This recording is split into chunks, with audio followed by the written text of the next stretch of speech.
সকাল, দুপুর কিংবা বিকেল সবসময়ই কিন্তু এই নাস্তাটা আপনারা খেতে পারবেন। দারুণ স্বাদের পটলের এই নাস্তাটা একবার বাড়িতে বানিয়ে খেলে ছোট থেকে বুড়ো সবাই পছন্দ করবে আশা করি। তো চলুন কথা না বাড়াই। এর জন্য আমি এখানে 3টা পটল নিয়েছি মাঝারি সাইজের। তো তারপরে আমি পটলের 2 পাশ কেটে ছুরির সাহায্যে এভাবে খোসাটাকে উঠিয়ে নিব। আপনারা এই কাজটা চাইলে বটির সাহায্যেও করতে পারেন, তবে খোসাটাকে কিন্তু ছাড়িয়ে নেওয়া যাবে না। ঠিক আমি যেভাবে দেখাচ্ছি এভাবে করেই কিন্তু খোসাটাকে উঠিয়ে নিতে হবে। তো এভাবেই আমি সবগুলো করে নিব।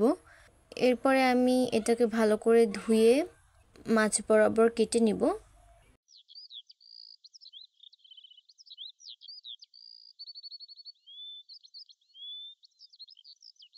মাছ বরাবর কাটা হয়ে গেলে আমি পটলের মাঝখানে যেই দানাসহ অংশটুকু সেটা আমি চামচের সাহায্যে উঠিয়ে নিব। খুব ভালো করে উঠিয়ে নিব পুরোটা। তো এভাবেই আমি সবগুলো কিন্তু কমপ্লিট করেছি।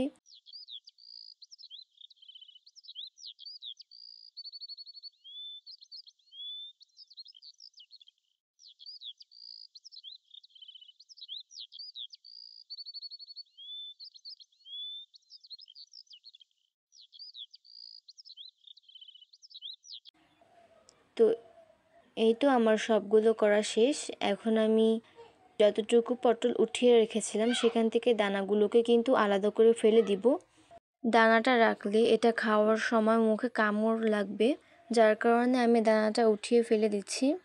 এরপরে হাতের সাহায্যে ভালো করে মথে নিব যাতে এটা নরম হয়ে যায়।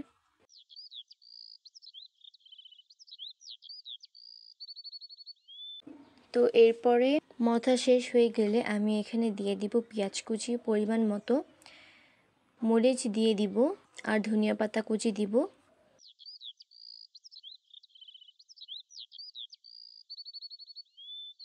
আর এইখানে আমি একটা সিদ্ধ আলুকে হাতের সাহায্যে ভেঙে দিয়ে দিচ্ছি। তো এরপরে আমি চামচের সাহায্যে এটাকে একটু ম্যাশ করে নিচ্ছি।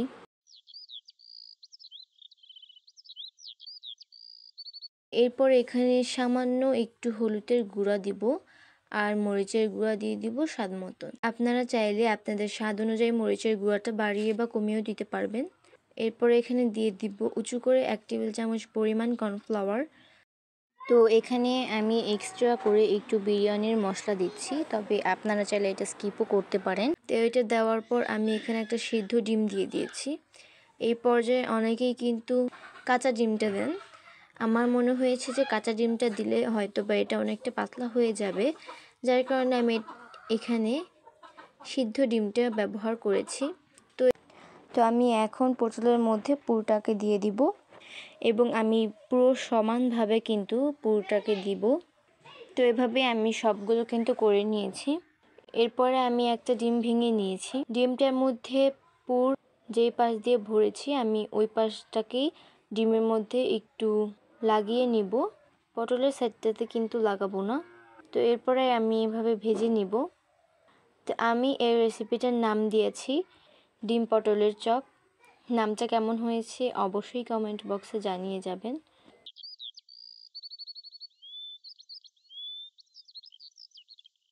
তো এই তো আমার সবগুলো বানানো শেষ। এখন আমি একটা কড়াইতে তেল দিয়ে এরপর এগুলোকে ভেজে নিব।